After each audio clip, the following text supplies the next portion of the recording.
Hi, everyone. Welcome to episode 2 of the Tech and Soul podcast. I am Tameka Key. And I am Lynn D. Johnson. And I want to tell you, I am potting today. I came prepared with Prepared. prepared.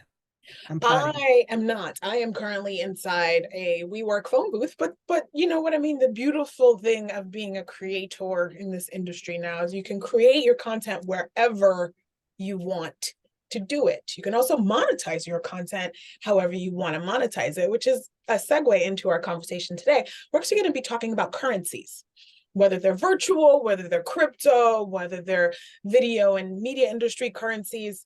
I got the inspiration for this over a couple of things, but most recently, I'm not sure how many of you use Reddit. Reddit is an amazing rabbit hole to go down, by the way. Just lots of information, lots of recipes and conversations and porn, of course, because that's what actually it's so weird. Whenever I tell people, depending on someone who's not in tech, I tell them I'm on Reddit and they're like, oh, you like porn? And I was like, no, it's not for that. But apparently it was back in the day, like the primary thing. So anyway, somebody had written a comment, and I actually, it was one of the first times that I wanted to actually reward this person with a comment. So Reddit has this currency called Reddit coins, and you can give Wait, people wait, wait. Porn? Okay, I'm sorry. no, I not just porn. Wait, what? No. I'm I missed all of that because like the way I use Reddit is like my search engine, Oh, right? interesting. Yeah, that's like where I go to like, should I get these Yeezys? Mm, Things like that. You know mm, what I mean? yeah. Anyway, so I didn't even know about the No, porn that's a thing. So go ahead. separate when that was so late. But I'm like, wow. Um, yeah, it's interesting because I definitely I've used Reddit when I have a technical problem and I'm trying to see if other people are having the same problem. That's really interesting. And I do also use it, like I was trying to figure out if my Bose headphones, if I should go for these the noise canceling ones, if I should go for another set, the Sony's versus the Bose. And so I see it for that. But anyway, somebody made a super funny comment in a post. And it was the first time that I felt so compelled to actually send them a reward. And so I was like, oh, I want to give this person gold. And so I went into Reddit to go look and see if I had any coins, because there was this time where they were giving, like, once a month, if you logged in, you would get free Reddit coins that you could use to give other people awards. And awards were things like, you know, I don't know, let me see if I can find it. But they're basically, the main thing was, if someone Reddit coins were a way of giving people badges for content, essentially for content that you thought was compelling. If they made an amazing comment, if they posted a beautiful picture, if they, whatever these things were, you could use Reddit coins to give people So equivalent to Instagram badges is like what you're saying, well, right? kind Yeah, of. okay. Okay. So you could use it to give awards, basically. So it was like a reaction. If so, for example, if you saw a post that made you spit out your water, the award was like a spit take, and like it's a picture of like somebody spitting out their water. If there was a comment that made you feel seen, there was an award that was like, take my energy because I saw you, here's my energy. It's, you could give medals. Originally it was silver, gold, and platinum. So, and then there were premium rewards. Anyway, all of this to say was, this person's comment was so compelling that I wanted to reward them. So I went into my Reddit account to see if I had coins to give them a reward, and I got a note that said, Reddit is discontinuing. Well, actually, we are reworking how great content and contributions are rewarded on Reddit. As part of this effort, Reddit coins, including monthly coins from Reddit Premium and awards, will be winding down on September 12th, 2023. So basically, this coin program that has Coin been, program. I think it's been around for at least 2 years, but I will need to fact check that, is winding down. And so it made me think of currency and the value of currency being calculated by the people who use it, right? Reddit coins have no value in the real world, but in the community of Reddit, seeing someone's comment that was rewarded might make me want to read their comment more. Right. And so I was starting to think about this idea of currency in publishing and currency in media, and sort of our attention is a currency, right? We give our Right. attention in. But yeah, so please segue. Any thoughts? No, so there's a couple of things that Yeah. happen here, right? Yeah. As like, I was an OG blogger, right? And like back in the days, what we used to do was like the tip jar, right? If you were a blogger, Yeah. well, you blogged too, right? Kiki No, chick. no, but You it's fine. you blogged. Anyway, I used to follow you. Stop it. I had a web ring. I had a fanfic page back in the Okay, day. you were part of the ring though, but you were there. You were in the community, right? So, some folks had the tip jar, right? And you could leave some money similar to kind of what we're talking. No, kind of more like the Instagram badges, I guess. Yep. I feel that's like, right? And then there were also, you had your Amazon gift wish list. And girl, I will tell you, birthday time, I would rack up. Wow. That's when I would find out, who thought I was hot or not, because the kinds of things people would buy from my list, I knew they were trying to get close to me, right? Oh. But why I'm bringing this up is like the value of content. The value of content that you brought up, and I think about, how I cover this space of ad tech, right? Digital media and ad tech. And a lot now publishers are talking about their value exchange. And right. So I think about that as currency, right? Like your content as currency, but from like a major publisher's perspective, as they need more data now from people as privacy changes are developing, where in the consumer journey do they decide to give a value proposition, like, right, to continue reading, do this or do that thing, right? Or even like now, there's this whole idea of rewarded video. Now? You know about that thing? Video has Well, it's been going on, years. but they're making it I know it's been going on, but they're making it a Rewarded big video has deal now. existed for years, at least 10 years. I mean, there's a company called TrueX that was rewarded video, Ad Colony now, which is like Digital Turbine or something. Rewarded video, well, maybe rewarded video in the mobile space and the gaming space has always been a thing. But again, I think that's partly because gaming communities and those kinds of things, we're used to this idea of a marketplace. We're used to this idea of exchange versus I think digital publishing has been so much more of a lean back experience, whereas I don't think people are actually thinking about what they're giving in exchange for what they're receiving. Right. And just not even thinking about the value of what they're receiving, because, It's been forever.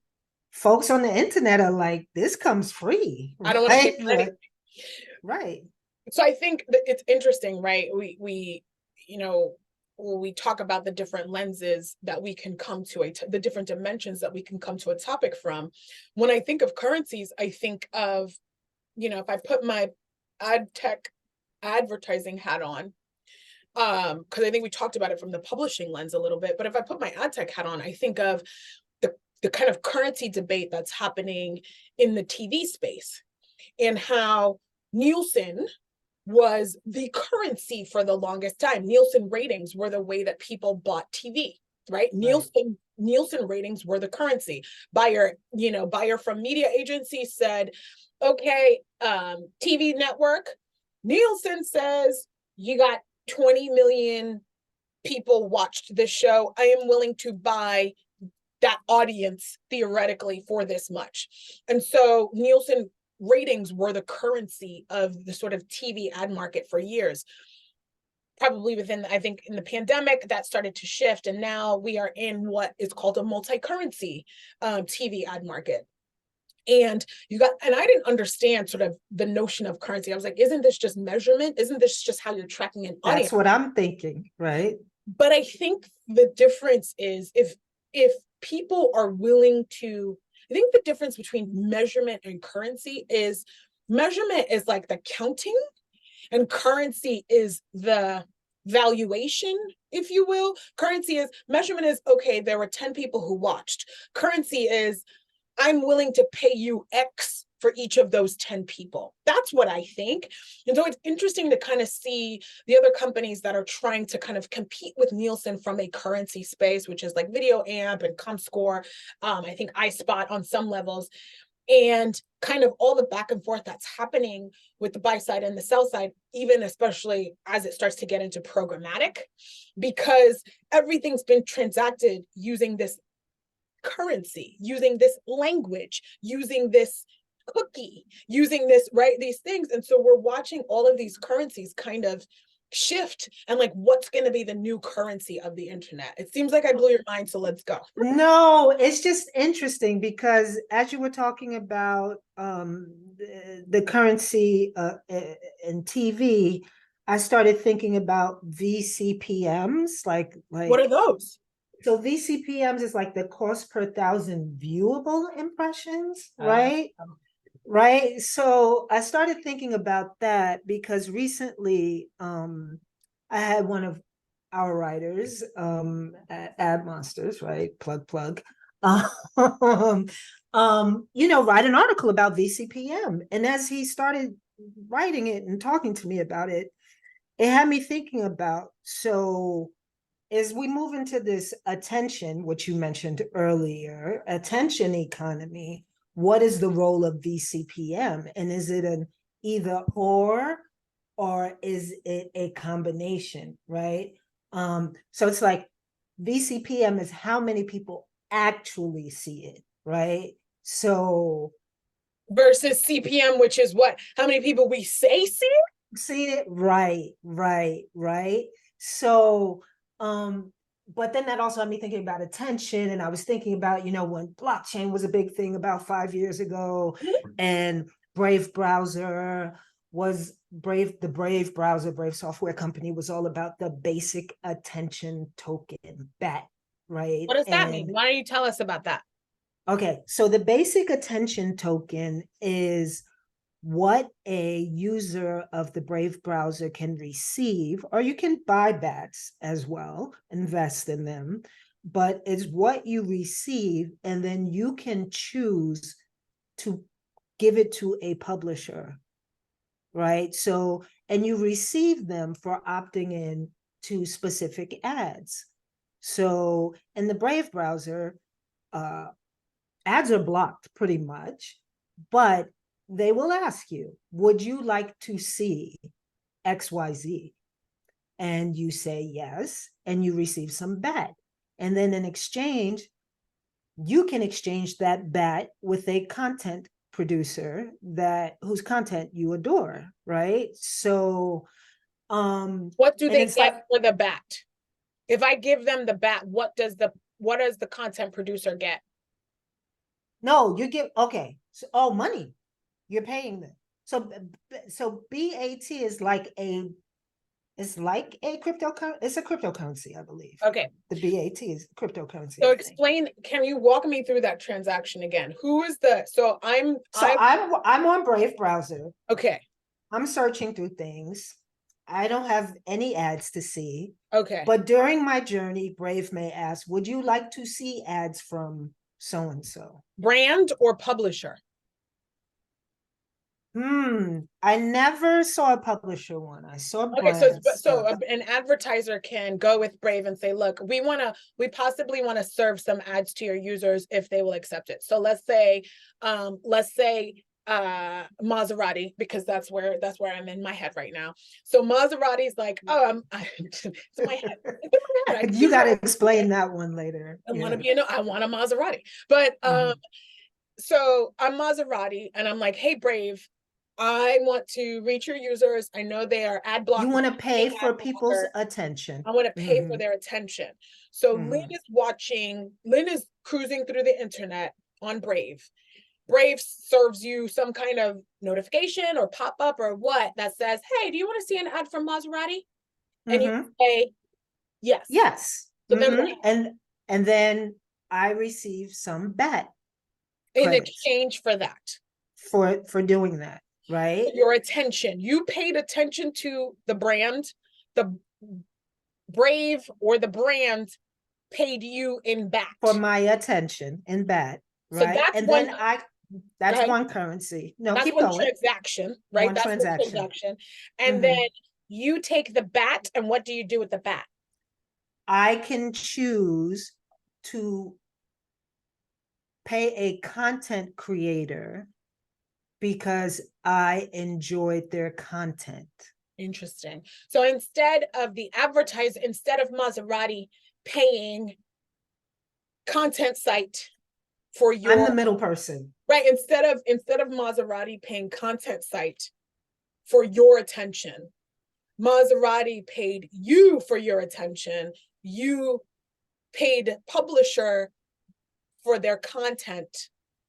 Wow, that's interesting. So in that case, BAT is still the currency. BAT is the currency because there's a buyer for it and there's a seller of it, right? And there is a marketplace. That's so interesting. So has Braze gained traction? Is it still around, or is it kind of one of those challenging things where I think it's a challenging thing for them. I mean, their whole, because they're on blockchain, all that. This whole how blockchain was going to change advertising.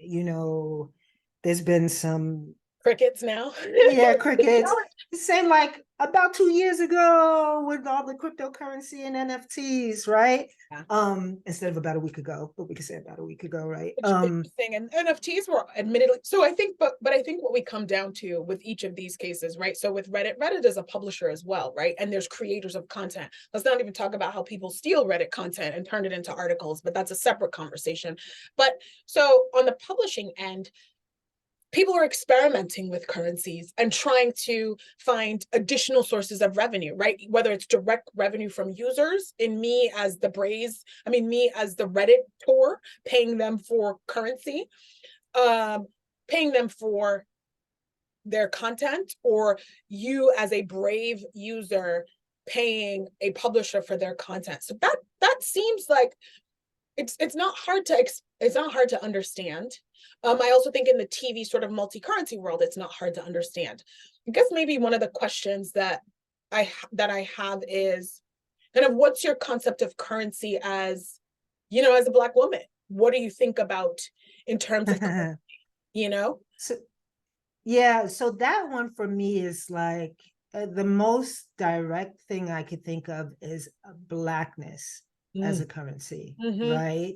And especially when we're thinking about social media, right? Like no social media platform pops until Black people get on there and start, and someone might say, do you have facts to prove this? Do you have statistics? And They right, want it's like receipts. It's like, nah, y'all don't need receipts. we don't need receipts for this. It's true, right? So you just think about how like blackness is extracted and memeified, Mm-hmm. right?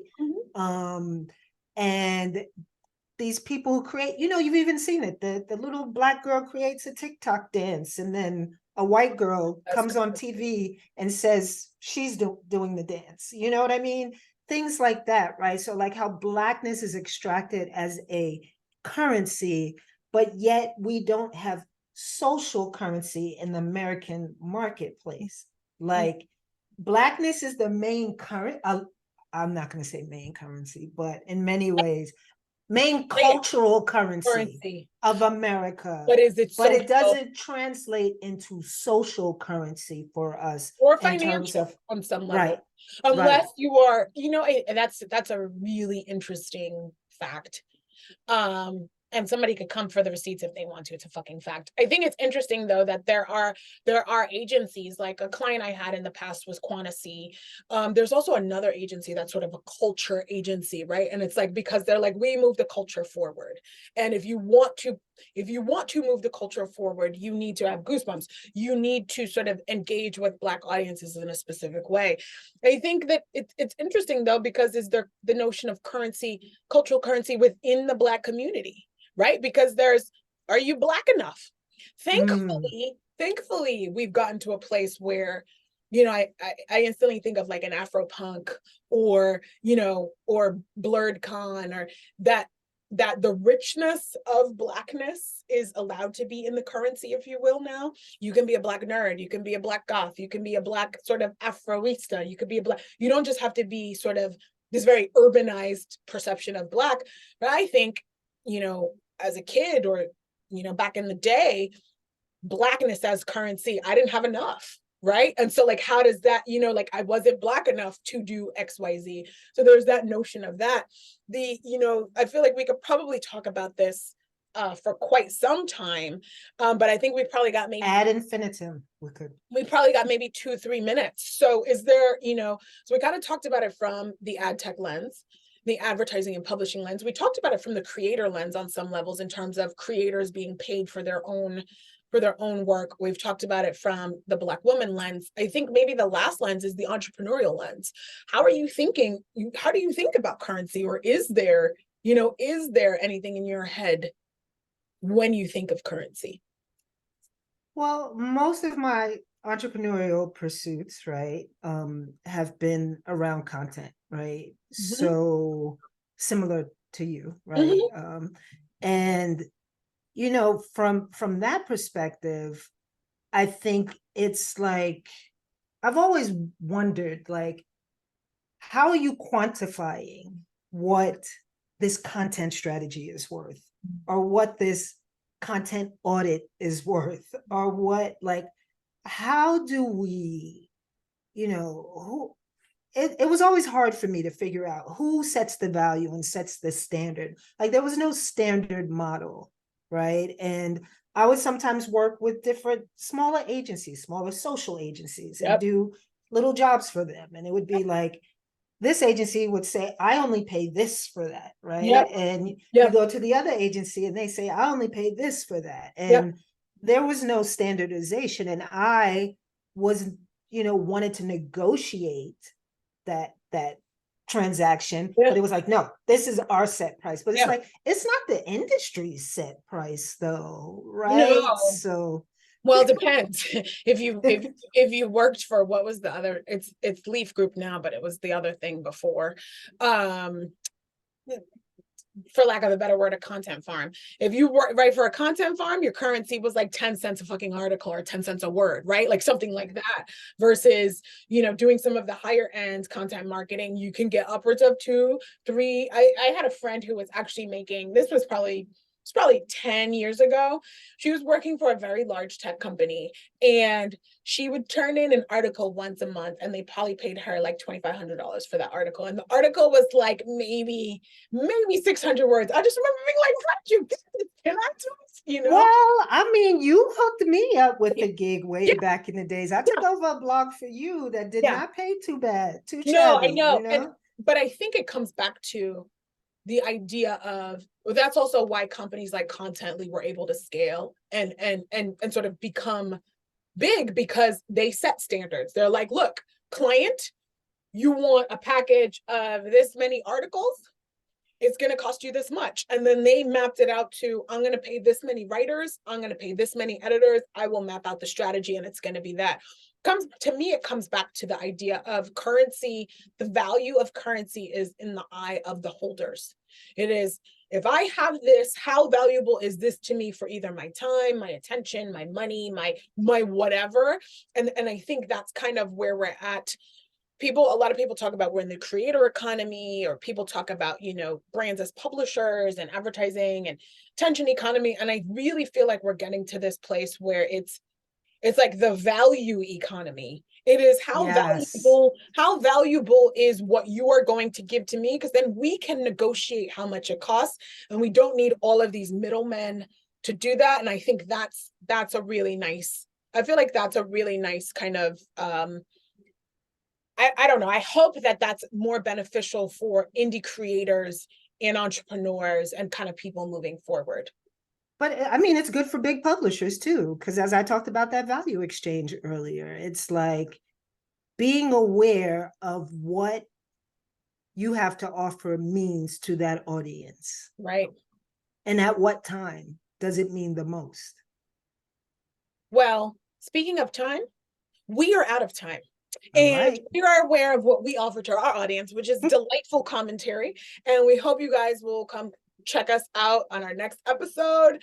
The next episode of Tech and Soul. Don't know what we'll be talking about, but it'll definitely be good and juicy. And I will basically I think I'll say have a great day, guys. Bye. Bye.